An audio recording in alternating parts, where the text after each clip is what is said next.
Welcome to episode 57 of the David and Hillary Show. Yes, ma'am. This episode is our second annual year in review of movie ratings from the previous year. That's right. Today we are highlighting and ranking our top 25 movies of 2025. Did your favorites make our list? And are there some movies that are worth your time that you just haven't seen yet?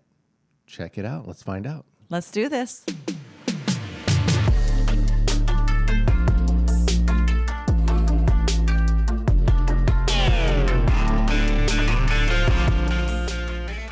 Well, Hillary, we saw 74 unique movies in the theater in 2025. That's a lot of movies. That's a lot of movies. I don't know if we should tell people that.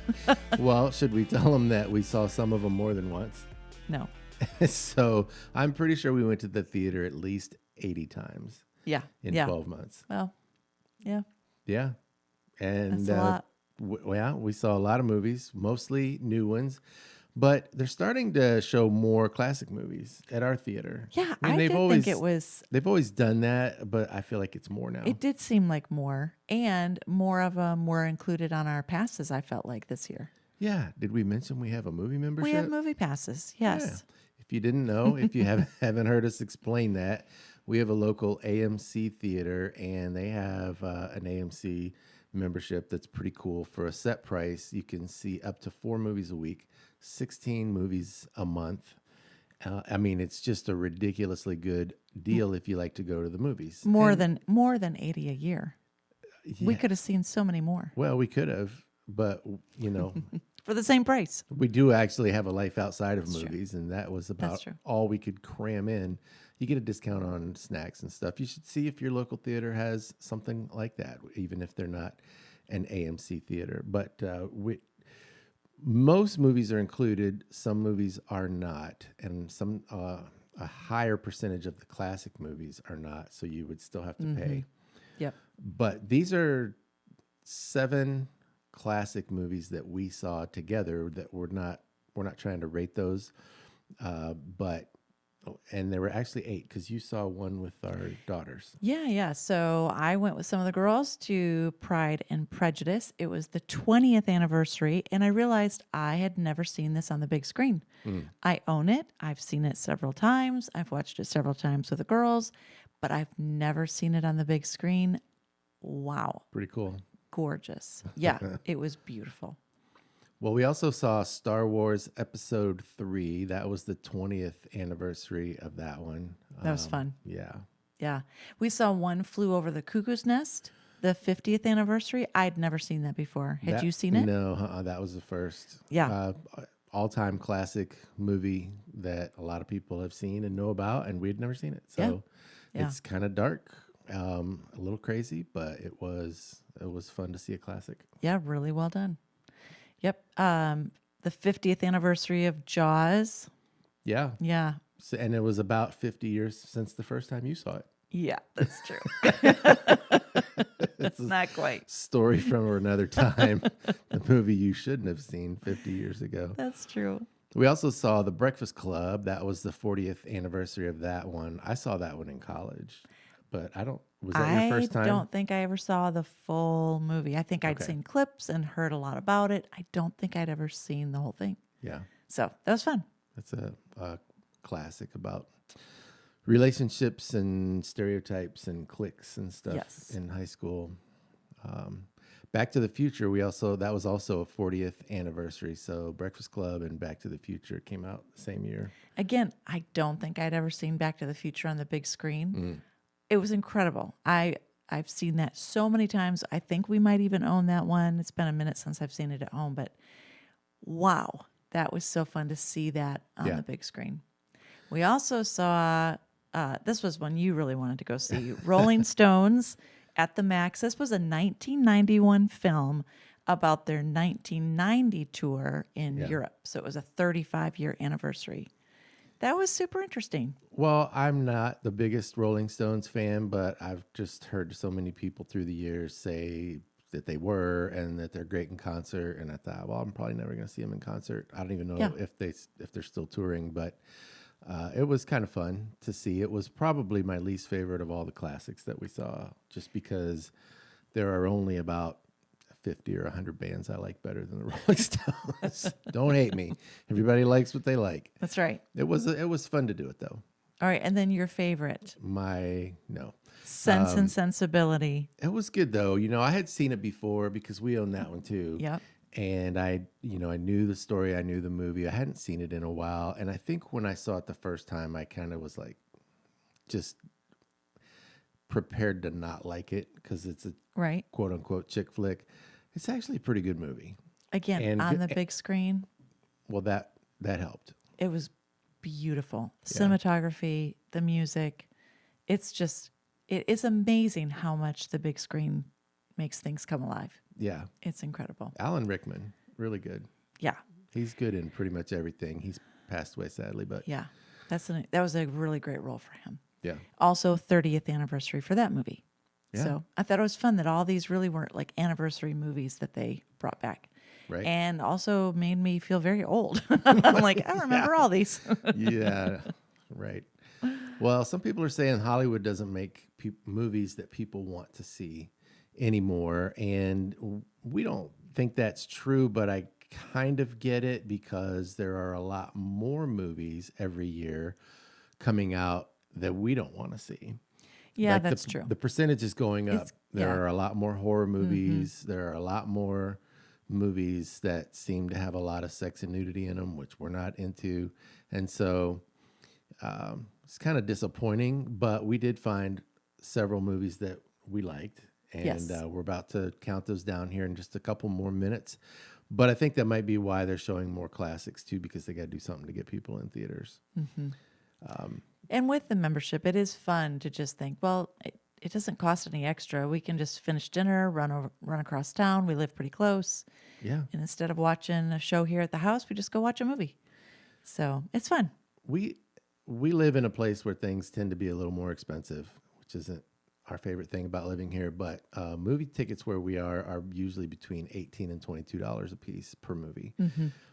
Our monthly membership is $25 per person. Yeah. So if you see 2 movies in a month, you're making out like a bandit. And it's not uncommon for us to go to 6 to 10 movies in a month. Depending on if they're good. Yeah. Yeah. Yeah. So it is really fun. The ratings that we're about to do are not based on tickets sold or worldwide revenues, or it's not an amalgamation of Rotten Tomatoes and IMDb or any other source. These are just our opinion. So take it or leave it.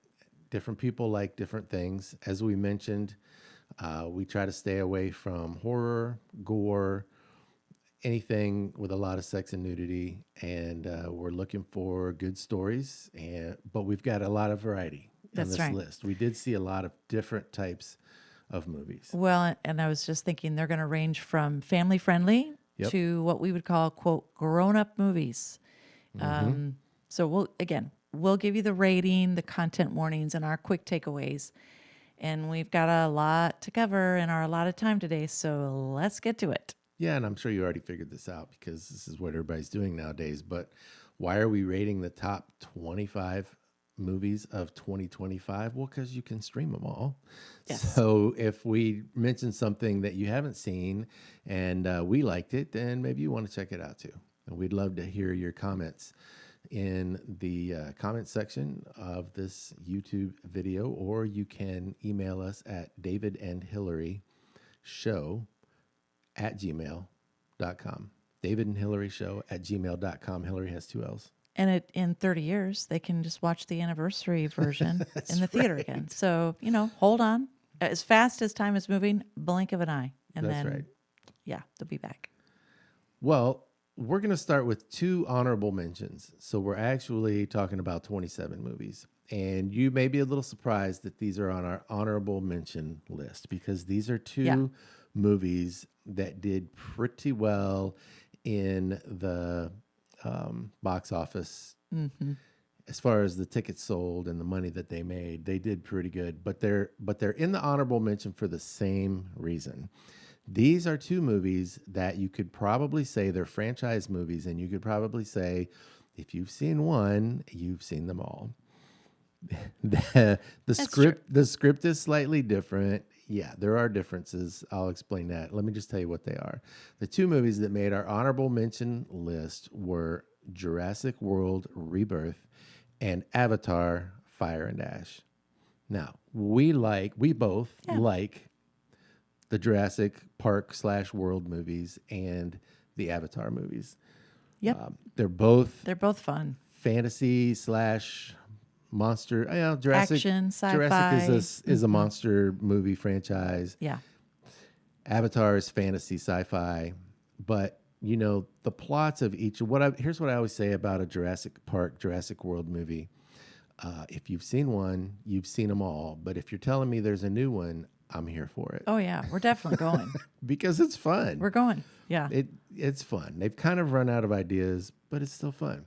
The plot in Avatar is largely the same in all three movies. It's just, are we in the air or the water, or is everything on fire? I almost felt like I saw several movies that were in that one movie. I was Yeah. like, oh, it's a new movie now. The third Okay. one was very long, and they didn't really know when Yeah. to end it. But Had a runtime of 3 hours and 17 minutes. if you do get a chance to see it in theaters, the IMAX in 3D is the way to go. I Yes. mean, riding the dinosaurs as they fly, the dragons as they fly through the air and in and out and up. I mean, that's one of my favorite things. It's a cool world and it's a fun ride. It's just not going to be a new plot. So Right, right. that's why they're on the honorable mention list. So now let's break into the actual list. All right. You ready? For our top 25 movies of 2025, here's number 25. All right. Number 25 is a movie called Eternity. This was rated PG-13. It was a romance comedy. It was a runtime of 1 hour and 53 minutes. So it stars Elizabeth Olsen, Miles Teller, and Callum Turner. So tell us about this movie a little bit. Yeah. Elizabeth Olsen and Miles Teller play Joan and Larry. Joan and Larry are married, they're elderly, and pretty early in the movie, they both pass away within a short time of each other. Yep. Larry first, and then Joan. Joan gets to the afterlife only to find that she has to decide if she wants to spend eternity with Larry or with her first husband, Yeah. who passed away a long time ago, but she was like, oh my gosh, they're both here. And she's told that she has to choose. And so, woo, I mean, it's crazy. Yeah. As Bible believing Christians, we can tell you that there's pretty much nothing in this movie that lines up with what the Bible tells us happens after our life on earth is finished. Very true. But I liked it more than I thought I would. Right. I did. There were also some more adult themes and jokes that we weren't crazy about. So why did we like it? So why did we like it? It was just a really heartfelt exploration of what is real and what makes us happy and what happens when we get what we think we want or if we don't. Right. So it was not for kids, but if you would like a thoughtful movie about relationships that will make you think and give you discussion material for whomever you want to watch it with, then you should check it out. One of our favorite things is to watch a movie and then talk about it on the way home from the theater. And depending on the movie, even after we get home from the theater. This one has a lot to make you think. Yes. And a lot to talk about. Yeah. As I said, don't watch it to find out what the afterlife is going to be. It's not a documentary about the Bible or any other view on the true afterlife. It's a comedy. And it is intentionally a little bit irreverent and a little bit crazy. But buried in that is a really beautiful movie about, like you said, relationships. And Yeah. I don't want to give away any spoilers, but it's pretty good. So if you can handle a little language and when it's not for kids, but Eternity, it's pretty good. Yeah. We recommend it. All right. Number 24. Number 24 is a thriller action movie called Cleaner. Cleaner is rated R, and has a runtime of about an hour and 36 minutes, and it stars Daisy Ridley. So this thriller is in the vein of a classic, Die Hard. Yeah. And because of that, I think it got lower reviews because a lot of people said it was a ripoff of Die Hard, but not as good. We thought it was entertaining. It's tough to make a completely unique movie.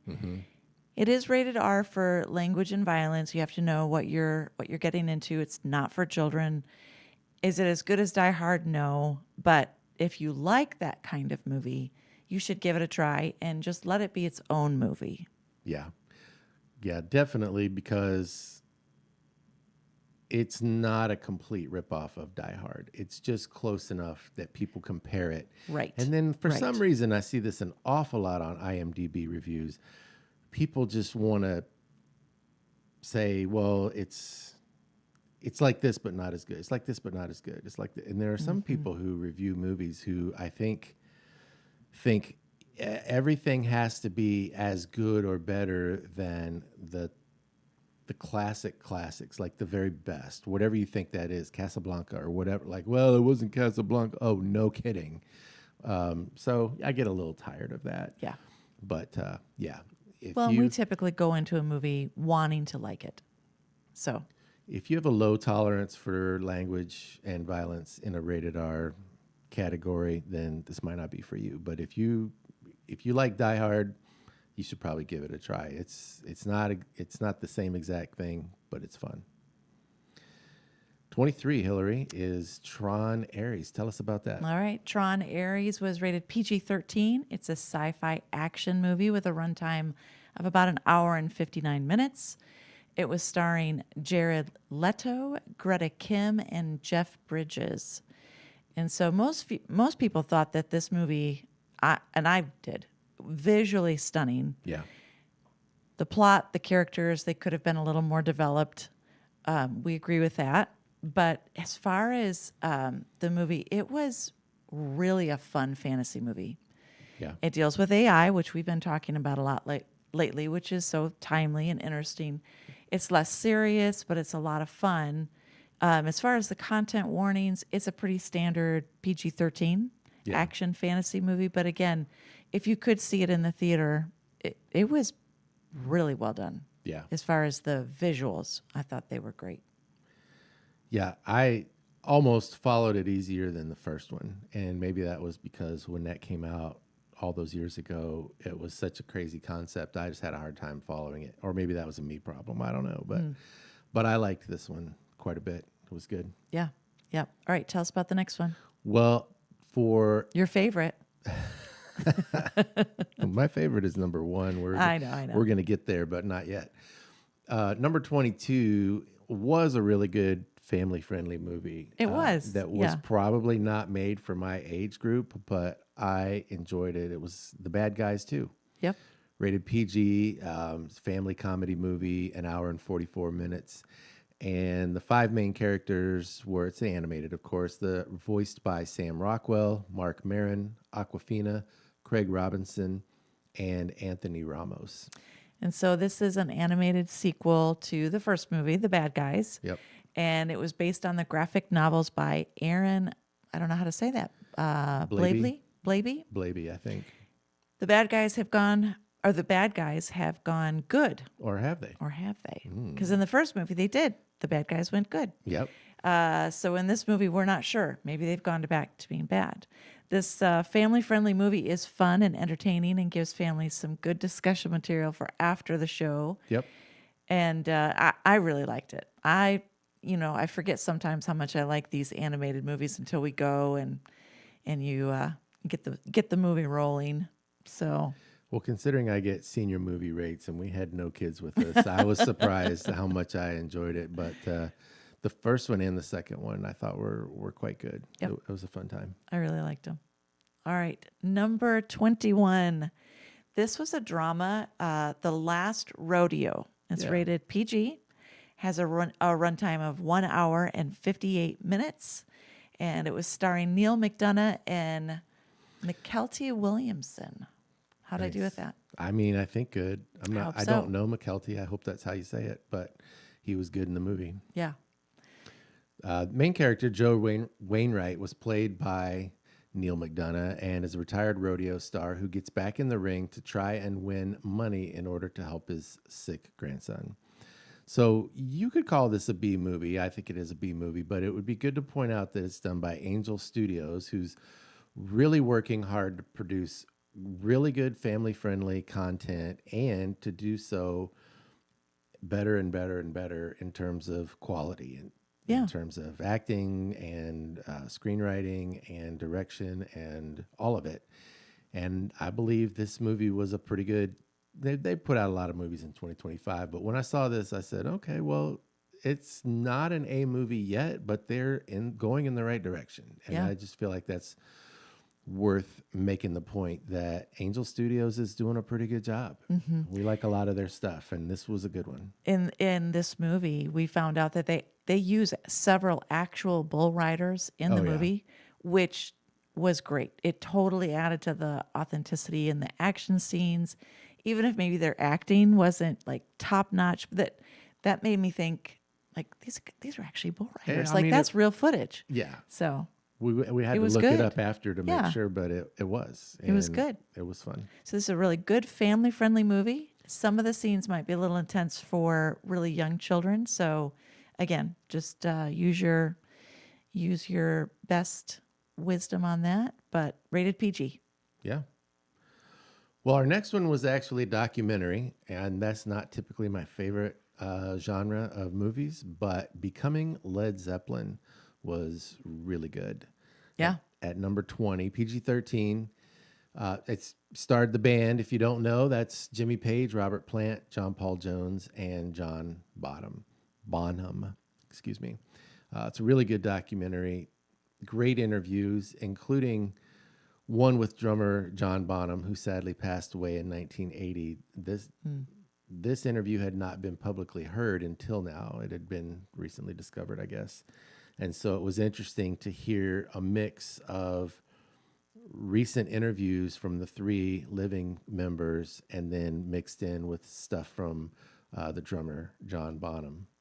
Yeah. When you told me we were going to go to this, I remember you got the tickets and I thought, oh boy, I don't think I'm gonna like this. I thought the stories were very interesting. I Yeah. love the the information, how they got their early start in music. They had a lot of discussions on songwriting. It was very well done as far as the way they were telling the stories Yeah. of the band, along with the music. And I wasn't very familiar with their music, to be honest, but I was. I know. But I love people. I love learning about people, and there was a lot of that in here. Yeah. I really liked it. We Yeah. even talked about early contracts and relationships between the band members, and it was mixed in with. I mean, these are recorded, obviously, but Yeah. live performances from back in the day. This movie, Becoming Led Zeppelin, just like it says, is about how the band got together and how they got to the point where they knew they had made it. It doesn't include their entire career, but it's very interesting. If you like Led Zeppelin or if you're interested in music documentaries, I think it'll hold your attention. It's a good watch. It's again rated PG-13 for some drug references and smoking. Some of the videos have a psychedelic vibe that's typical of that time period. So it's not really for young children, but there's nothing crazy in it. Right. Yeah. Yeah. Really well done. All right. Number 19, Hillary. All right, Sarah's Oil. This was rated PG. It was a drama, had a runtime of 1 hour and 44 minutes, starring Zachary Levi and Naya Desser Johnson. I think so. Is that right? Did I do it right? I think so. Young actress. She did a great job. Yeah, this was a remarkable true story of Sarah Rector, an African American girl born in the Oklahoma Indian Territory in the early 1900s. Yeah. And she believes that there is oil underneath the barren land that she's been allotted. And so, on her journey to prove that it's there and to protect her and her family's interests, she has to decide who she could trust Yeah. and how long she will fight for what's rightly hers in a time and place where young black girls' rights are typically not taken seriously. Yeah.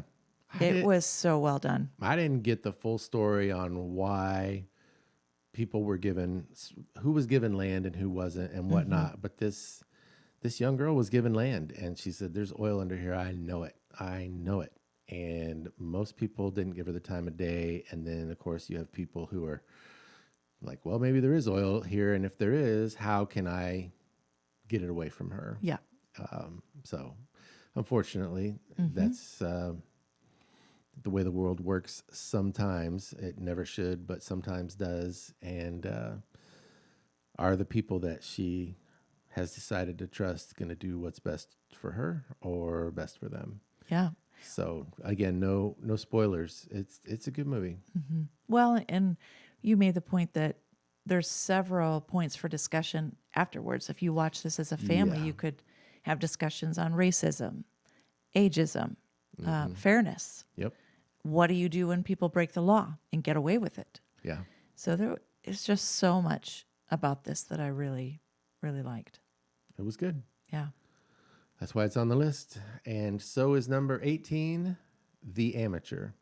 The Amateur is rated PG-13. It's a thriller action movie just over 2 hours long and stars Rami Malek, Rachel Brosnahan, and Lawrence Fishburne. So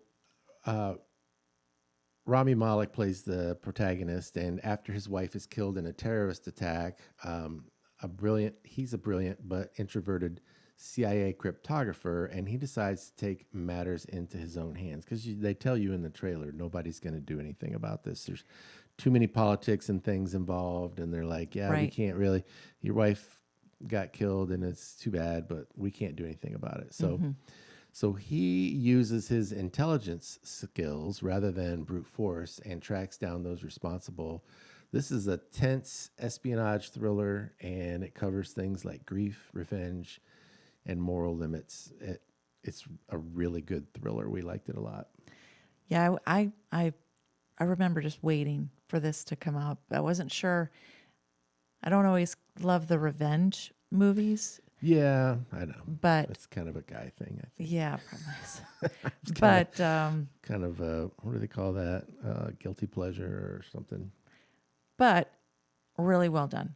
And it was as far as a movie, we really enjoyed it. It's of course not for young children. It's pretty typical PG-13 violence and language.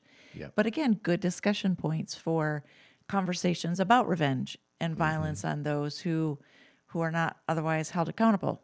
And Yeah. so we thought it was good. Yes. Good for older teens and adults.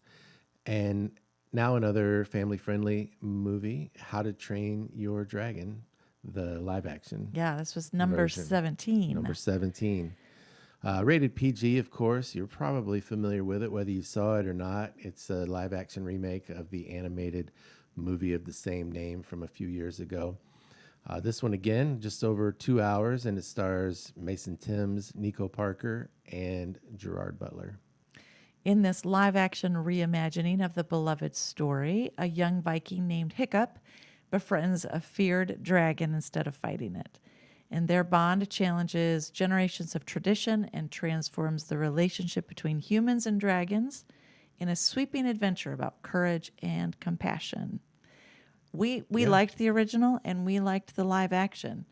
There were not many differences at all. No. And of course, the dragons are still animated. They actually did live action dragons. Some people complain that, if the movies are going to be identical, why even make a live action? Right? And we understand that question. I mean, all we can say is that we liked the live action version. Yeah.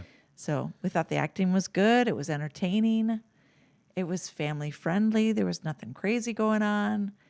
Again, we liked the original. We liked this. Yeah. So, There but have been some live actions of previous animated movies that I didn't care for a whole lot, but this one I thought was really well done.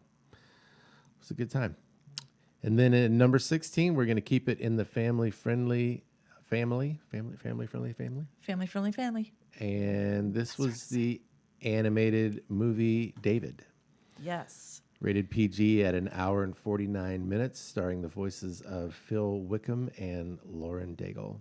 This is an animated retelling of the biblical story of David, Yep. following the young shepherd's journey from obscurity to kingship.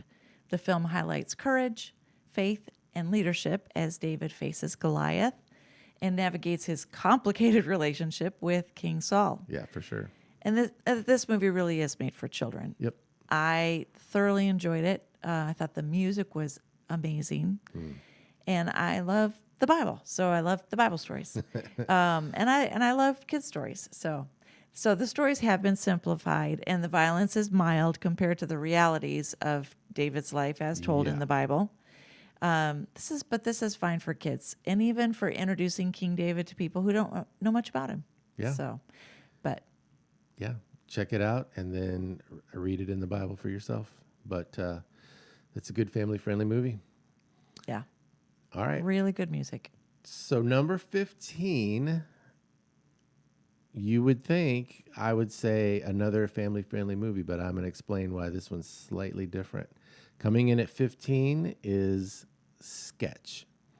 Sketch is PG, and it was kind of marketed as a family-friendly movie. We liked it. That's why it's on our list. It's at number 15.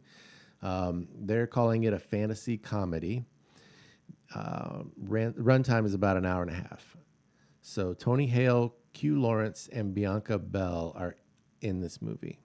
But it's a little intense for young people. Hillary, tell us Yeah. the main points of the plot here. So, when a young girl's sketchbook falls into a strange pond, her drawings come to life. And everything is unpredictable, chaotic, and dangerously real. Yeah. So, Amber and her brother Jack are tasked with trying to figure out how to undo the chaos they have unintentionally unleashed before irreparable damage is done. Yeah. And their dad and aunt try to rescue the kids who are trying to rescue the town. There's a lot of attempted rescuing going on. This movie deals with loss, mourning, Yeah. anger, sadness, bullying. So there's a lot of kind of dark themes, and some of when the drawings come to life, some of that is pretty intense. Oh. So if you're thinking, hey, family-friendly movie, it's rated PG, there's drawings in this movie, and then you show it to 5 and 6-year-olds, you're probably not going to be happy that you did that, at least the way our kids were at that age. Mm-hmm. So I don't know. This is a good movie. It does eventually turn to hope and light. It's super creative at times. It's really fun and funny. We thought it was overall really good movie. That's why we recommend it, but just not for the younger kids. And if you're not sure you believe me, that's fine. Make your own choices, but maybe watch it first to see if your particular young ones are ready for it. Yeah. And the sad thing is that young people do experience loss, Yeah. mourning, anger, sadness, bullying. And so again, if as a parent you think, actually I think this would help my child. And that's, that maybe it could be a tool to help them eventually come to the light and hope. Yeah.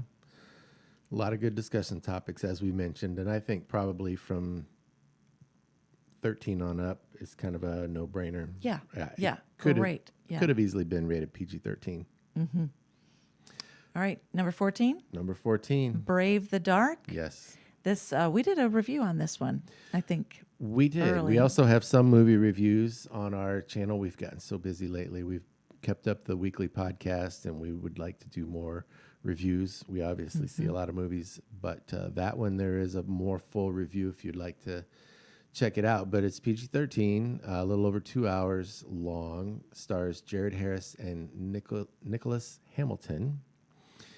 And we're just going to give this one to you real quick. A troubled teenager forms an unexpected bond with a compassionate teacher who believes in his potential. Together, they confront painful pasts in a moving story about redemption, mentorship, and second chances. This is another really good movie from Angel Studios. Well done. Yeah. It's a compelling story. There are parts, Brave the Dark, there are parts of it that are Pretty dark. This teenager goes through some really difficult things, and when they do the flashback of why he is the way he is, it's PG-13, but it's intense. So it's again not for young children, Yeah. but Definitely worth watching. definitely worth your time, and it's a great redemption story. All right. Number 13 is F1 the movie. Yes. This was rated PG-13 with a runtime of 2 hours and 35 minutes, starring Brad Pitt, Damson Idris, and Carrie Condon. Condon. Yep. I'm not sure about. Is that Idris or Idris? We don't know. I don't know. We don't know. I guessed. He did a good job in the movie, though. Yeah. All right. So a retired Formula One driver returns to racing to mentor a rising star while confronting rivalries and personal regrets.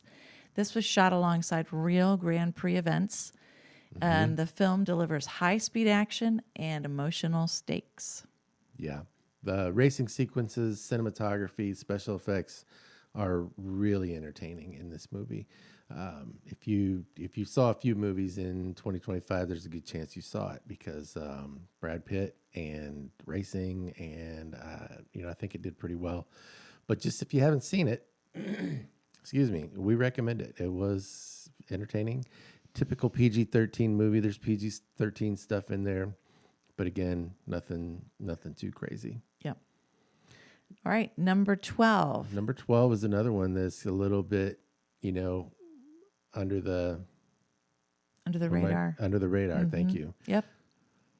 This was The Unbreakable Boy. It was rated PG with a runtime of 1 hour and 49 minutes.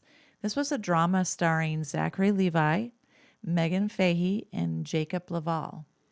Yeah, The Unbreakable Boy is the story of Austin, or Ozman, as he was sometimes known, who had brittle bone disease and autism.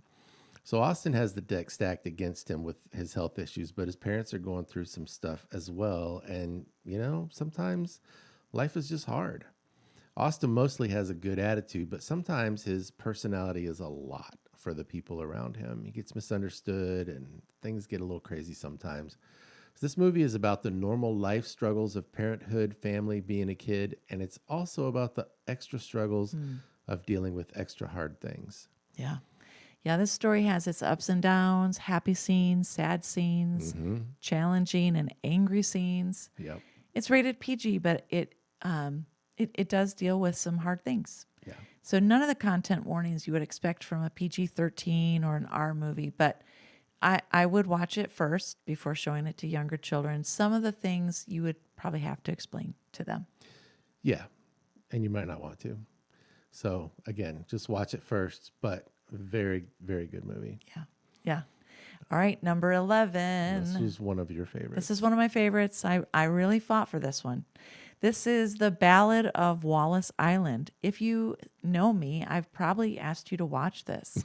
If you've seen The Ballad of Wallace Island, you should watch it. Yeah. Rated PG-13. It's a comedy drama with a runtime of 1 hour and 40 minutes, starring Tom Basden, Tim Key, and Carey Mulligan. And the basic idea is that a wealthy but lonely lottery winner invites his favorite folk musicians to perform on his remote island. Yeah. And what unfolds is a heartfelt comedy drama about reconciliation, music, and the longing to reconnect with the past. If there's one word to describe this movie, Yeah, it's quirky. quirky. It's quirky. It's the quirkiest movie on the list. I think I kept looking at you while we watched it thinking, oh, I'm going to hear about it after this because it was so quirky. I thought you just can't be enjoying yourself. Well, there's one character that's especially quirky, and I don't know how many minutes in it was, but I was like, if this goes like this too much longer, I'm not sure, And then thankfully, they kind of let that wane a little bit and started working on character development and some other things. Yeah. But they were kind of trying to set the stage of who this character is, and it was just like, oh, he's a lot. Yeah. But it is entertaining. Yeah. It was fun. Maybe throw the what's it called when you got the words going at the bottom? The Oh, the subtitles. subtitles. Maybe throw the subtitles on. I think it's hard to catch everything they're saying, and it's very quick, and it's got like a British accent, I think, going on there sometimes, and so yeah, quirky, entertaining, not made for kids, but I really enjoyed it. Well, it's worth saying by the end of the movie, I really liked it too. Good, Yeah. good, good. Are you ready? Number 10. Yes, We are ready to we're- start the top 10. There we go. Here we go. Fantastic Four. First steps. PG-13 action sci-fi, hour and 55-minute runtime, starring Pedro Pascal, Vanessa Kirby, Eben Moss Backrack, and Joseph Quinn. All right. After a cosmic accident grants them extraordinary powers, of course, four scientists must learn to function as a family while protecting Earth from a massive cosmic threat. A hopeful new beginning for Marvel's first family. Yeah, the world building was really fun in this. Yes. It was kind of a 1950s theme, but also with newer technology. I think they were trying to, on purpose, let you know, like, this is a parallel universe. And so, like, when did this happen? Well, we don't know. It's a parallel universe, but there's a lot of elements there from different parts of our world in different times. And that was kind of fun to look for all those little things. Yep, it was definitely family centered. Yeah. They wanted to do their job, but they also, they were protecting the planet, but also putting their family first, and I Yep. loved that. Characters were likable. The fight scenes weren't super long or predictable. I think they're having to learn how to do superhero movies without sticking to the formula because people just get tired of it. And so I think that was they really delved into the story and the characters and tried to stay away from some of the predictable stuff. Yeah. So we liked it quite a bit. All right, number 9, Freakier Friday. It was so freaky. Yeah, this was rated PG, and it was a comedy with a runtime of 1 hour and 51 minutes, starring Lindsay Lohan and Jamie Lee Curtis. Yeah, this is a sequel to the 2003 comedy hit Freaky Friday. We once again find Tess Coleman, played by Jamie Lee Curtis, and Anna Coleman, played by Lindsay Lohan, approaching a wedding, which at least some of the future family members find to be a really bad idea. This time, there is even more body swapping, more hijinks, and even a return of the band Pink Slip. Yeah, there's a lot of callbacks to the 2003 version. So if you're going to watch it, maybe watch the original and then watch this one. It'll be fun to catch. Yeah. You'll catch more of the references in the newest one. Some of it is cringy on purpose. Yeah. Some of it's mean and disrespectful. But as it builds the storyline, some of it is very heartfelt and sweet. Yeah. Either way, it's a fun movie with lots of laughs and an important reminder that life always looks different through someone else's experiences. Good to remember. Number 8 is a movie that was pretty controversial, and we actually really liked it. We did. Disney's Snow White. Rated PG. They're calling it a family fantasy movie. Hour and 49 minutes. Stars Rachel Zegler and Gal Gadot. I don't want to really get into the politics, but some people were just saying they really messed up this movie. And I think there was a lot of anticipation that Disney would mess up this movie, and there were some things leaked about what direction it was going to go. What I think happened is at some point Disney was like, we have to make a movie that people are going to like more than the movie we were going to make. And I think they went through and they changed some things. So, typically you think Snow White needs no introduction. It was Disney's first animated smash hit in 1937.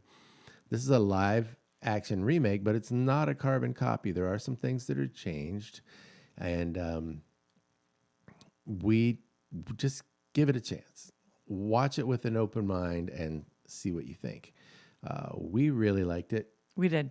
Now, for small children, some of it could be a little scary, but it was beautifully done. I Yep. loved the visual of it. The music was great.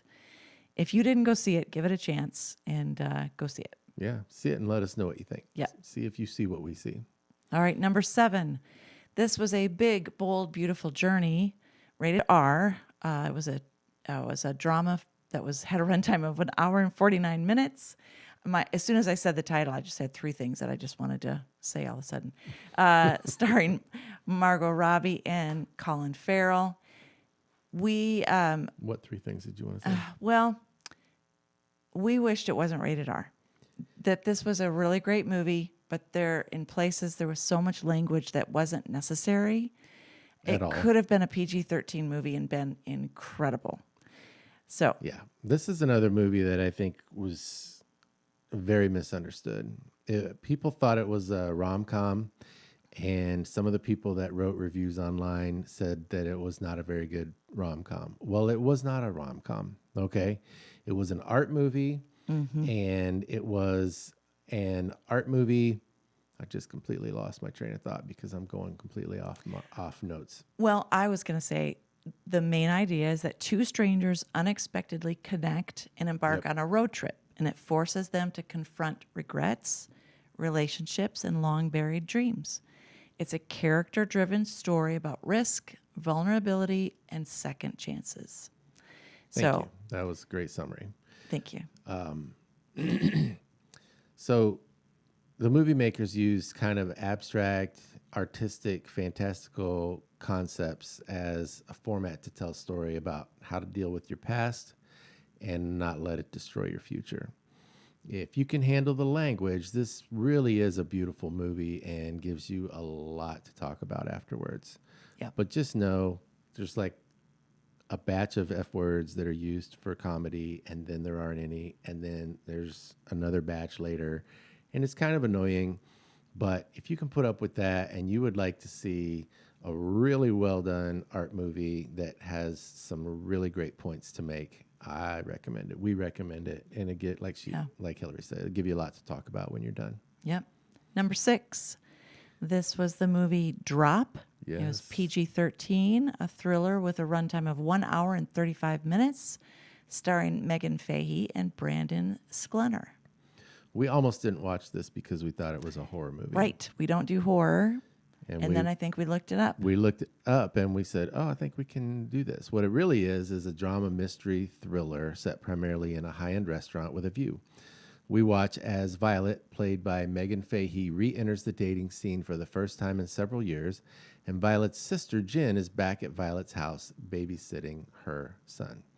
And during this date, which should be going pretty well, Violet starts getting crazy drops or airdropped messages on her phone. These drops are anonymous, creepy, and increasingly threatening. And in fact, we soon see through Violet's home security, which was accessed on her phone, that there is an intruder in her house. Oh, not good. Yeah. Violet is ordered on the drops to complete increasingly dangerous and illegal tasks in order to keep her family safe from the intruder in the house. Yeah. So this is rated R, and there is some violence. The violence is kind of spread throughout the movie, on and off, on and off. Much of the movie is not violent, though, and our protagonist, Violet, that's hard to go back and forth between violent and Violet.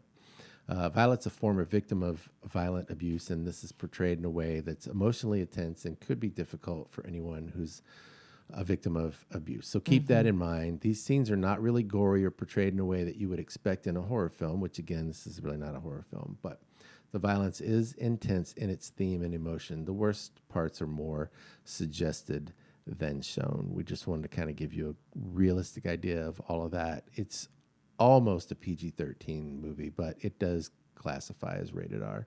So I think that's good. There's a big difference between barely rated R and really rated R. Well, actually, this is PG-13. Oh, Yes, but it's intense. Yes? okay. Well, somehow I had that mixed up, but yeah, no, I think it is PG-13. That's embarrassing. Well, anyway, But it's intense. So it's intense. It's definitely not for young kids. But if you like a thriller, check it out. I mean, 6 on our list yeah, really good of storytelling. all the movies we saw last year. And now entering the top 5. I think you should do this one. It's I one of your mean, favorites. it was one of my favorites. Thunderbolts, the new Avengers, PG-13 action sci-fi, 2 hours and 6 minutes, starring Florence Pugh, Sebastian Stan, and David Harbour, among others. So this is another superhero movie where they kind of had to come up with a different way to do things to hold people's attention. This is a group of morally complicated anti-heroes who are sent on a dangerous government mission. As trust fractures and secrets surface, redemption and betrayal collide in this darker Marvel team-up story. We really loved the humor, and the characters in it were very likable. The dry, snarky humor of Yelena Belova, played by Florence Pugh, and the over-enthusiastic, ridiculous humor of the Red Guardian, played by David Harbour, were our favorites.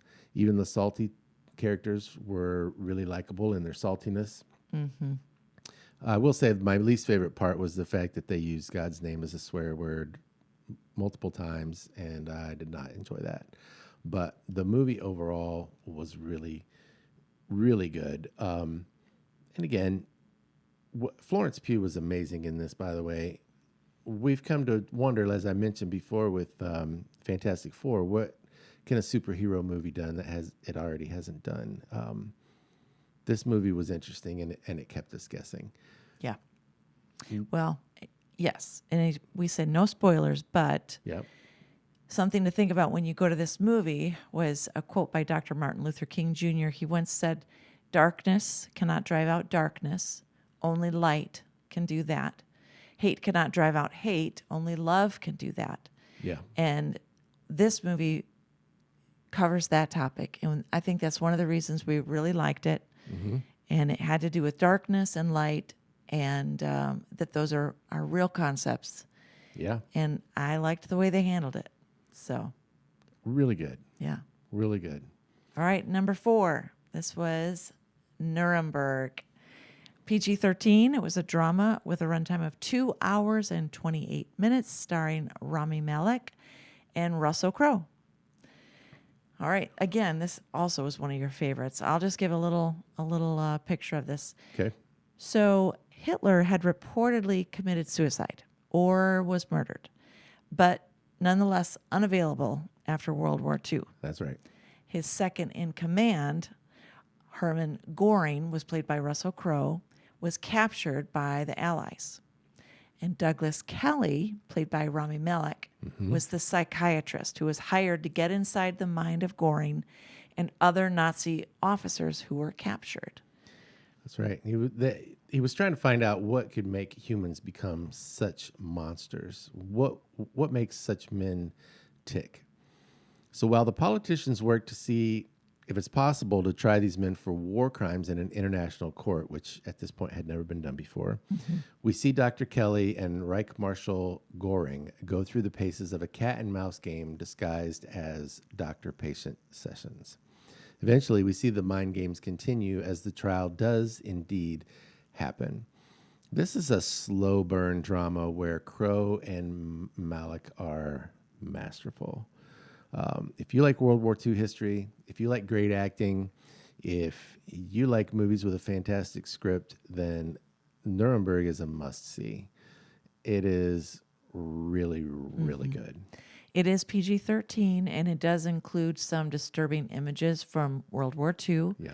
But most of the movie revolves around the dialogue. And again, if I were going to watch this again at home, I would turn on the subtitles so I didn't miss any of the back and forth. Yeah.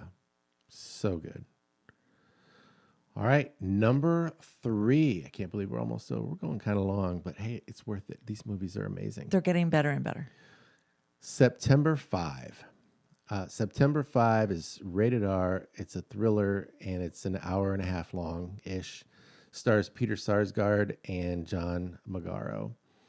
This movie is set during the 1972 Munich Olympics and details the hostage crisis that took place there, which is historically documented, if you may be familiar with that. But the film follows a television sports crew covering the Olympics, but then they follow these hostage events as they unfold live. And ABC doesn't want their sports department covering such a chaotic live crisis, but the news crew isn't there.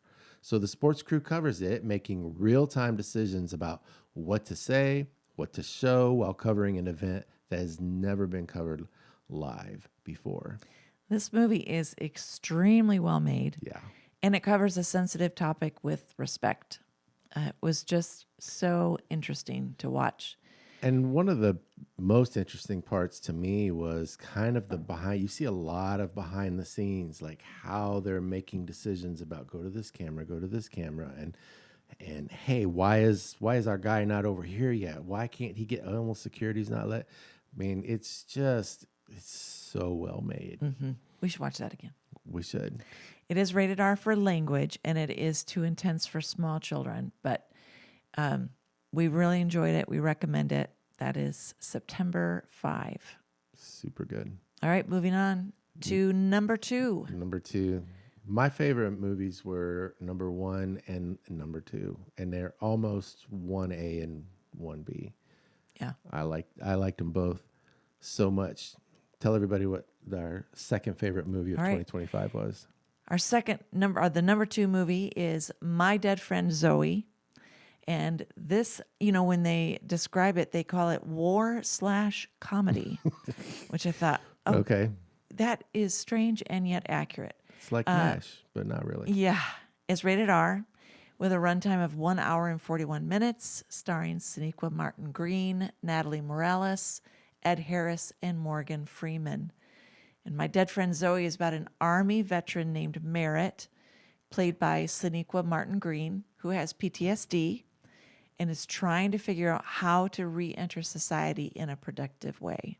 Well, she had an incident at work after she got back from the war, and now she's required to go to group therapy for veterans. Yeah. Good news, bad news. Yeah, The group is led by Dr. Cole, played by Morgan Freeman. Always amazing. that's good news. Bad news, Merritt doesn't like group therapy, mostly because she doesn't want to talk about what she's been through. That's right.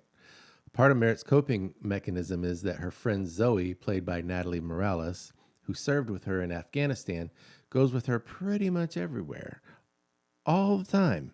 Oh, and Zoe's dead. I mean, it's in the title, so that's not really a Yeah. spoiler. And as if Merritt needs one more thing on her plate, her mother, played by Gloria Rubin, asks her to look after her veteran grandfather, played by Ed Harris, who is starting to struggle with dementia. Yeah. So how does Merritt deal with all these different pressures, and how long is Zoe going to stick around? You know, I was really glad that they didn't make Zoe kind of like a zombie type character with the Yeah. makeup and everything. She Yeah. just looks like perfectly normal.